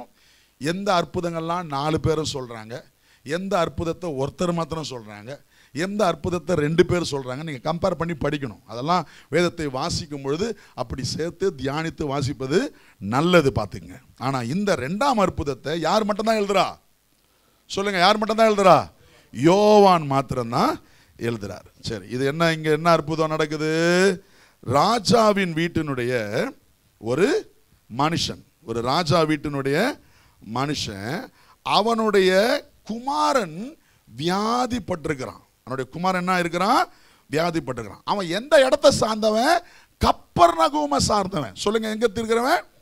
கப்பர்நகூமை சார்ந்தவன். ஆனா இயேசு இப்ப கலிலேயாவில் இருக்கிற கானா ஊர் பக்கத்துல வந்திருக்கிறாரு அப்படின்னு தெரிஞ்ச உடனே அவன் கப்பர்நகூம்ல இருந்து எங்க வந்துட்டான்? கலிலேயாவுக்கு இயேசுவை தேடி வந்துட்டான். வாசிக்க நேரம் இல்லை, நீங்க வாசிச்சு பார்த்தீங்கன்னா நல்லா இருக்கும். கப்பர்நகூம் கீழே இருக்குது, கலிலேயா இஸ்ரவேலுக்கு மேல இருக்குது, இஸ்ரவேல் தேசத்துல. அப்ப அது இப்பெல்லாம் ஒரு சில மணி நேரங்கள் வாகன பிரயாணம், இப்பெல்லாம் கார்ல பஸ்ல. ஆனா அப்ப 1.5 நாள் நடை பிரயாணமாம். எத்தனை நாள்? 1.5 நாள். அப்பெல்லாம் நடந்து தானே போனாங்க. 1.5 நாள் நட தூரம். இந்த மனுஷன், ராஜாவின் வீட்டு மனுஷன், இவன் ஒரு முக்கியமான அதிகாரி. இவனுடைய மகனுக்கு உடம்பு சரியில்லை, மரண வேதனை, மரண அவஸ்தை, மரண படுக்கையில் இருக்கிறான். இவன் இயேசு கிட்ட போனா அற்புதம் நடக்கும். இயேசு அதுக்கு முன்னால எத்தனை அற்புதம் பண்ணுகிறாரு? ஏன்னா இது இரண்டாவது அற்புதம், கரெக்டா? ஒரே ஒரு அற்புதம் பண்ணுகிறார். ஆனா அந்த ஒரு அற்புதத்திலே இவனுக்கு நம்பிக்கை வந்துருச்சு. ரசத்தை தண்ணியை திராட்சை ரசமா மாத்தினாரு, என் பையனை நிலைமைய மாத்திருவாருன்னு சொல்லி 1.5 நாள் நடந்து வந்திருக்கிறான். சொல்லுங்க, எத்தனை நாள்? 1.5 நாள். கப்பர்நகூம்ல இருந்து கலிலேயாவில் இருக்கிற கானானுக்கு நடந்து வந்துட்டு என்ன பண்றான்? இயேசு கிட்ட வந்து சொல்றான், இயேசுவே என்ன பண்ணுங்க, என் பையனுக்கு சுகத்தை கொடுங்க. என்ன பண்றான்? வாசிங்க 47ஆம் வசனம். இயேசு யூதேயாவில் இருந்து கலிலேயாவுக்கு வந்தார் என்ற அந்த மனுஷன் கேள்விப்பட்ட பொழுது அவரிடத்திற்கு போய் தன் மகன் மரண அவஸ்தையா இருந்தபடினாலே அவனை குணமாக்கும்படி வர வேண்டும் என்று அவரை, இயேசுவே நீங்க வாங்க, நீங்க வந்துட்டீங்கன்னா என் பையன் சுகமாயிருவான் அப்படின்றார். உடனே இயேசு சொல்றாரு, நீ போ, உன் மகன் சுகமாயிடுவான் அப்படின்றார். அடுத்து நீங்க வாசிச்சு பாருங்க, நமக்கு நேரம் இல்லை. நீ போ, உன் மகன் சுகமாயிருவான்றாரு. உடனே அவன் போறான், அதை நம்பி போறான். அந்த பகுதி மட்டும் வாசிப்போமா? 50ஆம் வசனம் பாருங்க. இயேசு அவனை நோக்கி, நீ போகலாம், உன் குமாரன் பிழைத்திருக்கிறான் என்றார். அந்த மனுஷன் இயேசு சொன்ன வார்த்தையை நம்பி போனான். சொல்லுங்க, நம்பி போனான். இயேசுவை நம்பி போற எவனுக்கும் ஒரு அற்புதம் நிச்சயம் நடக்கும். அல்லேலூயா. இவன் இயேசு சொன்னாரு, நீ போ, உன் மகன் சுகமாயிருவான்னு சொன்னான். அந்த மனுஷன் அப்படியே நம்பி என்ன பண்ணிட்டான்? போயிட்டான். இப்ப அவன் பாதி தூரம் போயிட்டான். எதிர்க்க அவன் வேலைக்காரங்க வராங்க, வந்து சொல்றாங்க, ஐயா உன் மகன் பொழைச்சிக்கினாயா அப்படின்றாங்க. உங்களுக்கு செய்தி சொல்ல வந்தோம், உன் மகன் பொழைச்சிக்கிட்டான். உடனே இவன் கேட்கறான், எப்ப பொழைச்சான்னு கேட்டா அவங்க சொல்றாங்க, நேத்து சாயங்காலம் 7ஆம் மணி வேலை. அந்த மணி வேலையில தான் இயேசு சொன்னாரு, நீ போ, உன் மகன் பொழைச்சுப்பான். இப்ப இதை சொல்லி யோவான் என்ன சொல்றாரு தெரியுமா? இயேசு தூரத்தின் தேவன். He is the God of distance. எப்படிப்பட்ட தேவன் அவரு? எந்த தூரத்தையும் அவருக்கு தூரமே இல்லை. ஆமென். வசனம் சொல்லுகிறது, வானம் அவருடைய சிங்காசனம், பூமி அவருடைய பாதபடி. இயேசு வந்துதான் சுகமாக்கணும்னு அவசியம் இல்லை. இங்க இருக்கிற இதே நேரத்தில் இயேசு உங்க வீட்டிலையும் இருக்கிறாரு. அல்லேலூயா. இங்க நாம இருக்கிற இதே நேரத்தில் அவர் அமெரிக்காவிலையும் இருக்கிறாரு. அவர் சர்வ வியாபி. அவருக்கு தூரம் ஒரு பொருட்டு அல்ல, இடைவேளை ஒரு பொருட்டு அல்ல. இவ்வளவு தூரத்தில் இருக்கிறாரு. எனக்கு நடக்குமா சுகம்? அவர் சொன்னா ஆகும். அல்லேலூயா. He is the God of distance. உலகத்தில் இருக்கிற மற்ற தெய்வங்களுக்கு தெய்வத்தை தேடி ஒரு இடத்துக்கு போகணும். கரெக்டா? மலை ஏறி போய் தெய்வத்தை பார்க்கணும். முகமதியர்களுக்கு விமானம் பிடிச்சி போய் மெக்காவை பார்த்துட்டு தெய்வத்தை தரிசிச்சுட்டு வரணும். ஆனால் இயேசுவை தரிசிக்க நீ எங்கேயும் போக தேவையில்லை. நீ எங்கே இருக்கிறையோ அங்கேயே தேவனை பார்க்க முடியும். அவருக்கு தூரம் ஒரு பொருட்டு அல்ல. அப்ப நீங்க உடனே கேட்பீங்க, பாஸ்டர் அப்ப ஏன் சர்ச்சுக்கு வான்னு கூப்பிடுறீங்களே அப்படின்னு நீங்க கேட்கலாம். சர்ச்சுக்கு வர்றது தேவனை பார்க்கறதுக்காக அல்ல, தேவ பிள்ளைகளோடு இணைந்து தேவனை மகிமைப்படுத்த, மற்ற தேவ பிள்ளைகளோடு இணைந்து தேவனுடைய வார்த்தையை கற்றுக்கொள்ள, தேவ பிள்ளைகளோடு இணைந்து தேவ பிரசன்னத்தை கொண்டாட சபைக்கு வருகிறோமே தவிர, சபைக்கு வந்தாதான் தேவனை பார்க்கணும்னு அவசியம். அவரை உங்க வீட்டில் பார்க்க முடியும், அவரை உங்க வேலை ஸ்தலத்தில் பார்க்க முடியும், அவரை உங்க கார்ல பார்க்க முடியும், அவரை உங்க கிச்சன்ல நீ சமைச்சுக்கிட்டு அவரை பார்க்க முடியும். அவர் தூரத்தின் தெய்வம் அல்ல. ஒரு குறிப்பிட்ட இடத்துல உட்கார்ந்துக்கிட்டு இங்க வந்தாதான் நான் உனக்கு அருள் புரிவேன், இங்க வந்தாதான் உனக்கு அற்புதம் செய்வேன் அப்படின்னு ஆண்டவர் சொல்றவரு இல்லை. ஆனா நல்லா புரிஞ்சுக்கணும், இன்னைக்கு இருக்கிற கிறிஸ்தவங்கள் எல்லாம் கொஞ்சம் பேர் மாறிட்டாங்க. இந்த கோபுரத்துக்கு வந்தா உனக்கு அற்புதம் கிடைக்கும். தயவு செய்து இப்படிப்பட்ட தவறான காரியங்களை நம்பி போய் ஏமாற வேண்டாம். எந்த கோபுரத்துக்கும் போய் தான் நீ அற்புதம் வாங்கணும்னு இல்லை. உன் வீட்டிலேயே கர்த்தர் இருக்கிறார். நீ எங்க முழங்கால் படிட்டு ஜெபிக்கிறையோ அங்கேயே கர்த்தர் உனக்கு அற்புதத்தை. நீ அந்த கோபுரத்துக்கு போனா அந்த ஊழியர்கிட்ட ஜெபம் பண்ணிக்கலாம், தப்பு கிடையாது. புரியுதா? அந்த குறிப்பிட்ட இடத்துக்கு போனா அந்த ஊழியரையோ அவங்களே பார்த்து ஜெபிச்சுக்கலாம், அவ்வளவுதானே தவிர அங்க போனாதான் கர்த்தரை தரிசிக்க முடியும், அங்க போனாதான் அற்புதம் நடக்கும் அப்படி அவசியம் இல்லவே இல்லை. உண்மையாய் அவரை தேடுகிற யாவருக்கும் அவர் சமீபமாயிருக்கிறார். ஹல்லேலூயா. அவரை பார்க்க நீ எருசலேமுக்கு போகணும்னு அவசியம் இல்லைங்க. ஆசைப்பட்டு அவர் வாழ்ந்த இடத்தை பார்க்க போறேன்னு போலாம், தப்பு கிடையாது. கிறிஸ்தவங்க புனித பயணம் ஏன் தெரியாம போறாங்க? இயேசுவை பார்க்க போல, அந்த இடத்தை பார்க்க போறோம், அவ்வளவுதான். அங்க போனதான் இயேசு கிடையவே கிடையாது. அவர் எங்கும் இருக்கிறவர். அல்லேலூயா. இங்க இருக்கிற அதே நேரத்தில் அமெரிக்காவில் நாம ஜெபிக்கும் பொழுது கர்த்தர் அற்புதத்தை பண்ண முடியும். நாம இங்க ஜெபிக்கிற இதே நேரத்தில் காஷ்மீர்ல தேவன் ஒரு அற்புதத்தை பண்ண முடியும். தூரம் ஒரு பொருட்டு அல்ல. உங்களுடைய உறவு, உங்களுடைய பிள்ளைகள் தூர தேசத்தில் இருப்பாங்கன்னா இங்க நீங்க அவர்களுக்காக ஜெபிக்கும் போது அங்க கர்த்தர் அவர்களை தொட்ட அற்புதங்களை செய்வார். ஆனா இது தெரியாம நம்ம ஆளுங்கள் நிறைய பேர் சர்ச்சுக்கு வரும்போது மட்டும் பரிசுத்தமா வருவாங்க. நிறைய பேர் பார்த்துருக்கிறேன். சர்ச்சுக்கு வந்தா பயபக்தியா பரிசுத்தமா, ஆனா வீட்டில் பேசுற பேச்சு வேற, வீட்டில் செய்கிற காரியம் வேறு. நான் பார்த்துருக்கிறேன் நம்ம இந்து சகோதரர்களை நிறைய பேரை, அவங்க வீடுகளில் ஒரு சில நேரம் பார்த்தீங்கன்னா இப்போ ஒரு சிலவங்க சேர்ந்து தண்ணி அடிக்கிறாங்கன்னு வச்சுங்களேன், சாமி போட்டாவை திருப்பி விட்டுருவான். என்ன பண்ண? சாமி போட்டாவை நீ செவுத்த பார்த்துக்க, இங்கே நான் என்ன பண்ணிக்கிறேன் என் வேலையை பார்த்துக்கிறேன்னு இவன் எல்லாம் சேர்ந்து முடிச்சுட்டு அப்புறம் சாமி போட்டாவை. ஏன்னா அவனுக்கு தெரியும் இது திருப்பி விட்டா அது பார்க்க முடியாதுன்னு. ஆனால் அப்படி ஆண்டவரை திருப்பி விட்டு பார்க்க முடியாமலாம் கிடையாது, எப்பவும் அவர் நம்மை பார்க்கிறார். அல்லேலூயா. நிறைய பேர் சர்ச்சுக்கு வரும்போது பவ்யமாக பரிசுத்தம் வருவாங்க. ஏன்னா அவங்க நினைப்பு சர்ச்சில் மட்டும்தான் இயேசு இருக்கிறாருன்னு. இல்லை, ஆண்டவர் உங்கள் வீட்டில் இருக்கிறாரு, நீ போகும்பொழுது இருக்கிறாரு, நீ வரும்பொழுது இருக்கிறாரு. எல்லா இடத்துலையும் உன் பரிசுத்தத்தையும் அவர் பார்க்கிறார், உன் அலங்கோலத்தையும் அவர் பார்க்கிறார். அல்லேலூயா. அப்ப யோவான் 2வது அற்புதத்தை ஏன் எழுத தெரியுமா? இயேசு தூரத்தினால் கட்டுப்பட்டவர் அல்ல, அவர் தூரத்தை கடந்த தேவன். அல்லேலூயா. அவர் சர்வ வியாபியான தேவன்.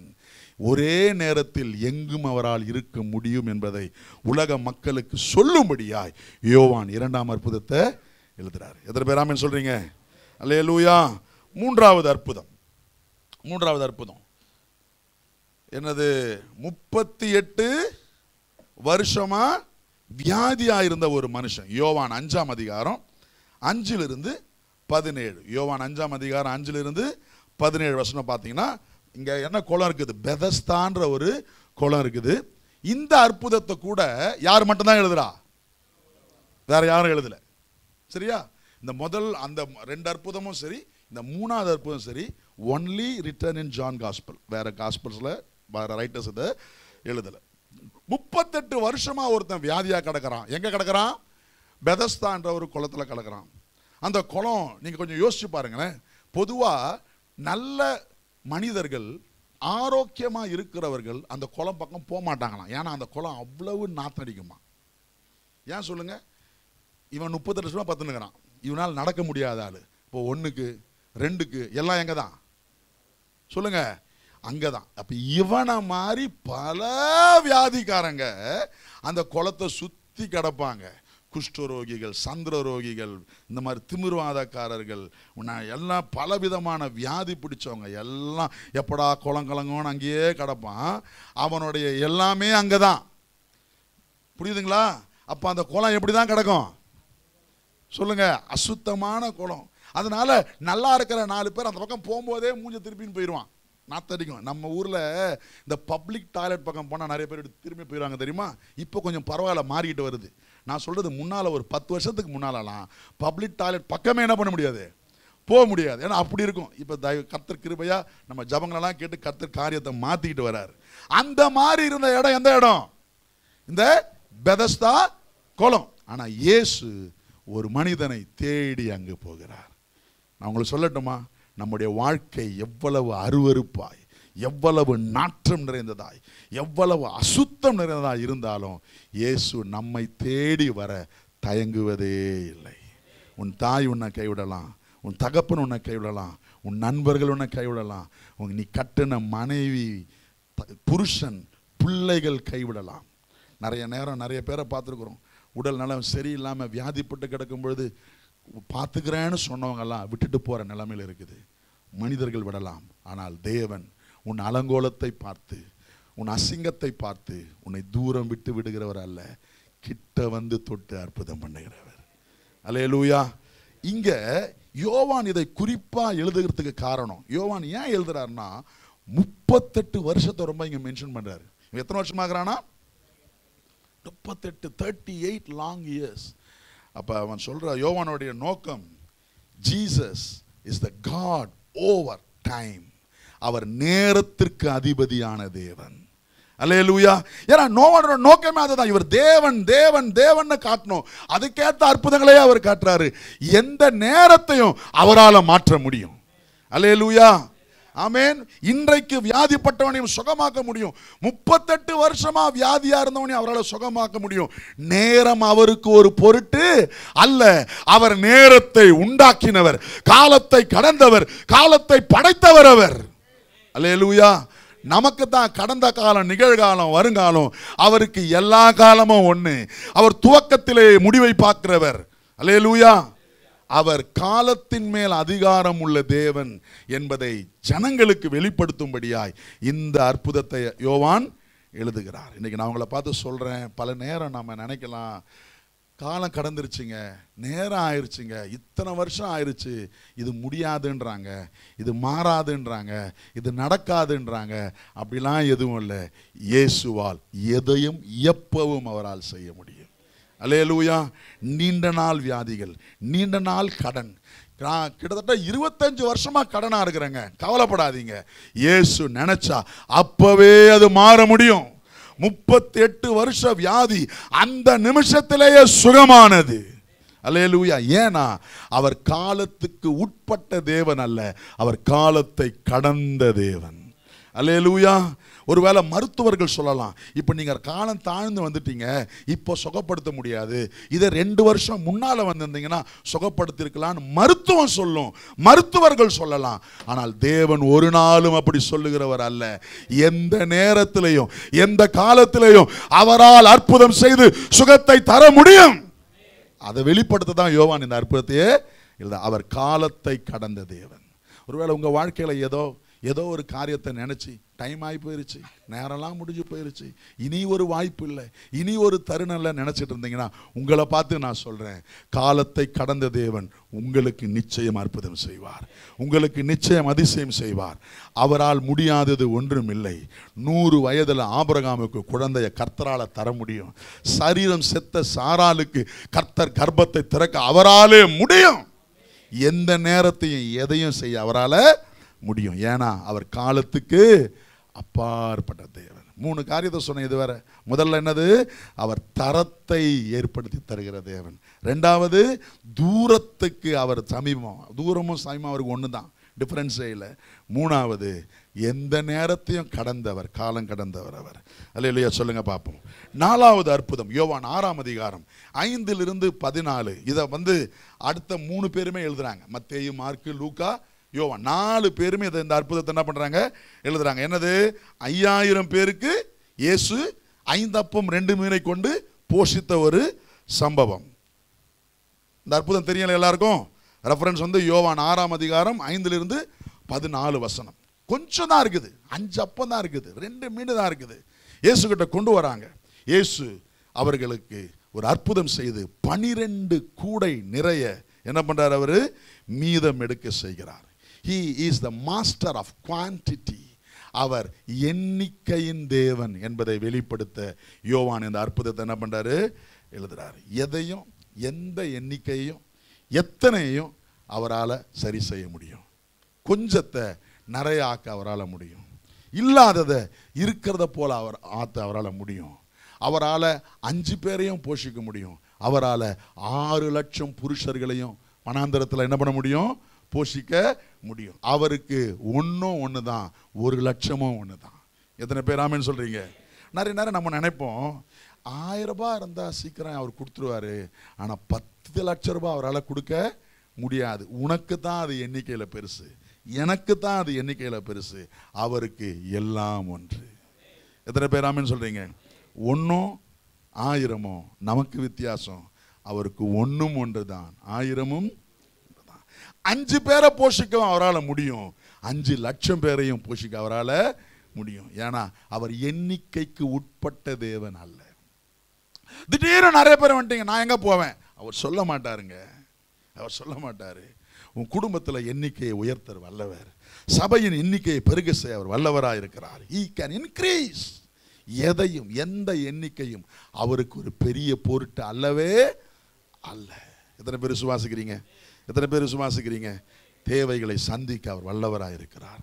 5000 புருஷர்கள், 5000 மற்றவங்களாம் சேர்த்து, குழந்தைங்க பெண்களெல்லாம் சேர்த்து குறைஞ்சது 12000 பேராச்சும் அங்கே இருந்திருப்பாங்களாம். 12000 பேருக்கு 5 அப்பம் 2 மீனை அவர் பெருக செய்து தாராளமாய் திருப்தியாய் போஷித்து மீதம் எடுக்க செய்தவர் அவர். இன்னைக்கு நான் உங்களை பார்த்து சொல்றேன், உங்க சம்பளம் எண்ணிக்கையில் குறைவாக இருக்குதுன்னு நீ நினைக்கலாமா? ஐயோ, நான் வாங்குகிற சம்பளம் எண்ணிக்கையில் ரொம்ப குறைவாக இருக்குதுன்னு அதை தேவன்கிட்ட கொண்டு வா. அதே எண்ணிக்கையை அவரால் பெருக செய்ய முடியும். உன் 30 நாளையும் திருப்தியாய் உனக்கு போஷிக்க அவர் வல்லவராக இருக்கிறார். அதிலிருந்து மீதம் எடுக்கவும் அவரால் செய்ய முடியும். நமக்கு தான் எண்ணிக்கையில் குறைவது. ஐயோ, என் சம்பளம் கூடலையே. சம்பளம் கூடினா நல்லது, ஆனால் குறைவாக இருந்தாலும் கவலைப்படாதீங்க. அதை நிறைவாக்க அவர் வல்லவர், அதை பெருக செய்ய அவர் வல்லவர். ஏன்னா அவர் எண்ணிக்கைக்கு உட்பட்ட தேவன் அல்லவே அல்ல. ஐயோ, நீ 10,000 தான் சம்பளம் வாங்குற, உன் சம்பளத்தை வச்சு உன்னை போஷிக்க என்னால் முடியாதுன்னு அவர் சொல்ல மாட்டார். அந்த 10,000ஐயும் பெருக செய்து திருப்தியாய் கொடுத்து மீதம் எடுக்க செய்வார். எத்தனை பேர் சுவாசிக்கிறீங்க? அப்படியே கரமாயிட்டு சொல்லுங்க, என் குறைவை நிறைவாக்குகிறவர். அது எவ்வளவு குறைவாக இருந்தாலும் பரவாயில்ல, அதை நிறைவாக்க அவரால் முடியும். அவர் எண்ணிக்கைக்கு அப்பாற்பட்ட தேவன். அல்லேலூயா, ஆமென். ஐந்தாவது அற்புதம் இயேசு கடலின் மேல் நடந்தது. யோவான் 6ஆம் அதிகாரம் 16 21 வசனம் வரை இயேசு கடலின் மேல் நடந்தது. இதுவும் இதை மத்தேயு மார்க் எழுதுறாங்க, லூக்கா எழுதல, அப்புறம் யோவான் எழுதுறாரு. 3 பேர் எழுதுறாங்க. இந்த 2 அற்புதம் தான் மற்றவங்க எழுதுறாங்க. மற்ற எல்லா அற்புதமும் யோவான் மட்டும் தான் எழுதுறாரு. இயேசு கடலின் மேல் நடந்த ஒரு அற்புதம். எப்பயுமே அவர் நடக்கல, எப்பயாச்சும் நடந்தார் இல்லையா? இயேசு இயற்கையின் மேல அதிகாரம் உள்ள தேவன் என்பதை உலகத்திற்கு சொல்ல, He is the God over all nature. எல்லா இயற்கையும் மேல அதிகாரம் உள்ள தேவன் என்பதை வெளிப்படுத்தவே யோவான் இந்த அற்புதத்தை இந்த புத்தகத்தில் என்ன பண்றாரு? ஆட் பண்றாரு, எழுதுறாரு. நல்லா கவனிங்களேன். நாம கிறிஸ்தவங்க இயற்கையை ஆராதிக்கிறவர்கள் அல்ல, இயற்கையை உண்டாக்கினவரை ஆராதிக்கிறவர்கள். அல்லேலூயா. நான் சூரியனை ஆராதிக்கிறவன் அல்ல, சூரியனை படைச்சவரை ஆராதிக்கிறவன். நான் கடலை ஆராதிக்கிறவன் அல்ல, கடலை படைச்சவரை ஆராதிக்கிறவன். நான் யானையையோ பூனையோ ஆராதிக்கிறவன் அல்ல, யானையையும் பூனையும் படைத்தவரை ஆராதிக்கிறேன். எத்தனை பேர் ஆமென் சொல்றீங்க? அல்லேலூயா.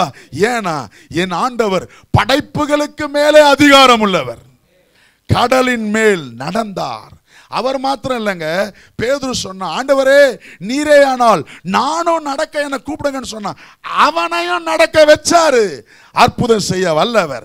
செங்கடலை 2ஆக பிளந்து 6 லட்சம் புருஷர்களையும் மனைவிகளையும் பிள்ளைகளையும் ஆடு மாடுகளையும் கால் நனையாமல் அக்கறைக்கு நடக்க செய்ய தேவனால முடியும். ஏன்னா அவர் இயற்கைக்கு மேல் அதிகாரம் உள்ளவர். அல்லேலூயா.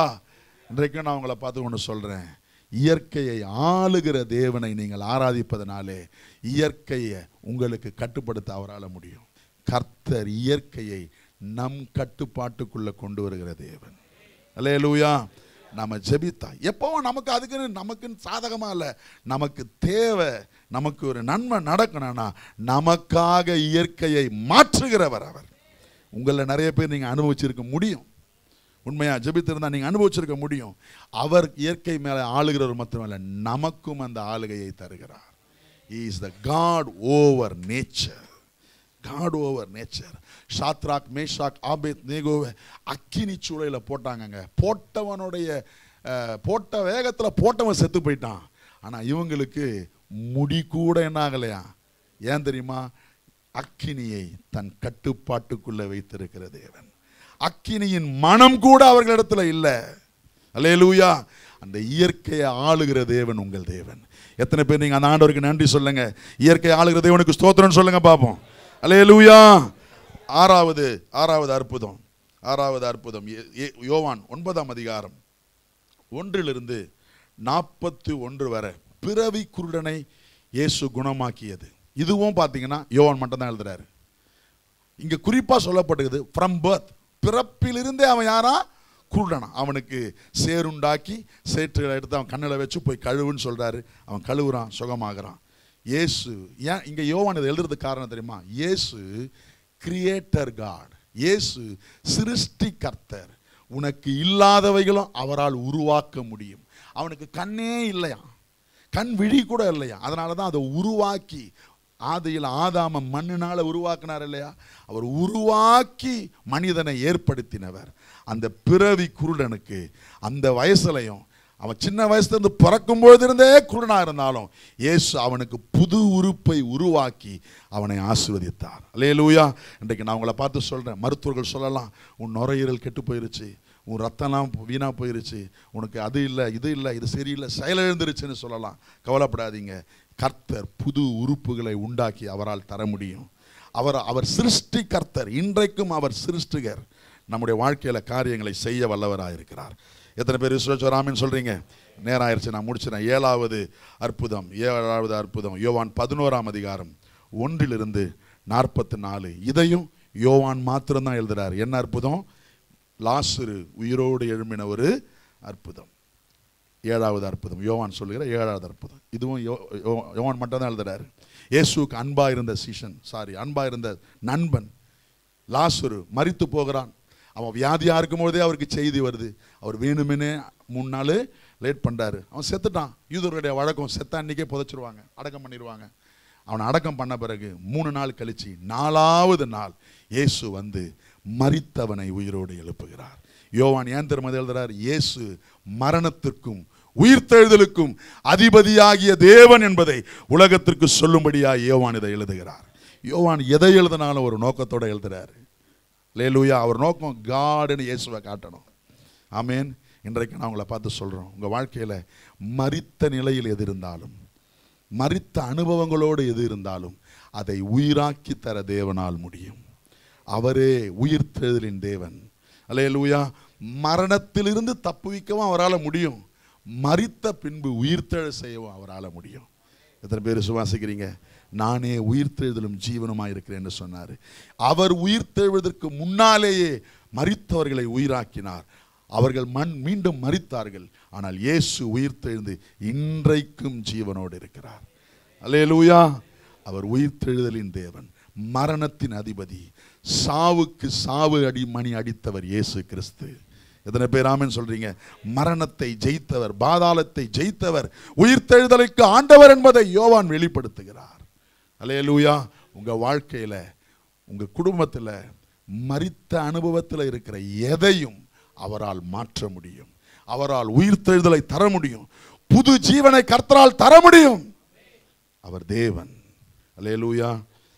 கடைசி 8வது அற்புதம் யோவான் எழுதுறது என்ன தெரியுமா? 153 பெரிய மீன்களை பிடித்தார்கள். இது இயேசு உயிர்த்தெழுந்த பிறகு பேதுருவுக்கு சீஷர்களுக்கு மாத்திரம் கர்த்தர் செய்கிற ஒரு அற்புதம்.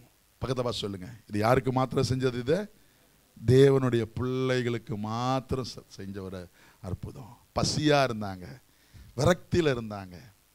அதுக்கு பல காரணங்கள் இருக்குது, அதெல்லாம் நம்ம நேரம் இல்லை, அதை போக வேணாம். இரவெல்லாம் பிரயாசப்பட்டிருந்தாங்க, சாப்பாடு இல்லை, ஒரு மீன் கிடைக்கல. காலையில் அவங்க வரும்போது பிள்ளைகளே அப்படின்னு கூப்பிட்டு அவங்களிடத்துல புசிக்க ஏதாச்சும் இருக்குதான்னு கேட்டு, ஆனால் அவன் கொண்டு வந்து கொடுக்கறதுக்கு முன்னாலேயே கறி நெருப்பில் சுட்டிருந்த மீன், அப்பத்துண்டுகளை, மீனை அவர்களுக்கு புசிக்க கொடுத்து அவர்களை ஆஸ்வதித்தார். இன்னைக்கு நான் உங்களை பார்த்து சொல்கிறேன், தேவனுடைய பிள்ளைகளாகிய உங்களை பராமரிக்கிற, போஷிக்கிற பரம தகப்பனாகிய தேவன் அவர். அல்லேலூயா. உன் தகப்பனும் உன் தாயும் உன்னை கைவிடலாம், நீ நம்பினவர்கள் உன்னை கைவிடலாம். இந்த தேவனாகிய இயேசு அவரை நம்பி இருக்கிற பிள்ளைகளுக்கு எந்த இடத்திலேயும் திருப்தியாய் ஆகாரம் கொடுக்க அவரால் முடியும். அல்லேலூயா. நீ பட்டினியா இருப்பதில்லை, நீ பசியினால் வாடுவதில்லை. நீதிமானுடைய சந்ததி அப்பத்துக்கு இறங்கி தவிப்பது இல்லை. நான் ஒன்று சொல்லட்டுமா? உலகத்தில் இருக்கிற மற்றவனுக்கு பஞ்சம் வரலாம், உலகத்தில் இருக்கிற மற்றவர்களுக்கு பட்டினி வரலாம், ஆனால் தேவ பிள்ளைகளாகிய உங்களுக்கும் எனக்கும் திருப்தியாய் போஷிக்கிறவர் உண்டு. எப்படி செய்வார் எனக்கு அது சொல்ல தெரியாதுங்க.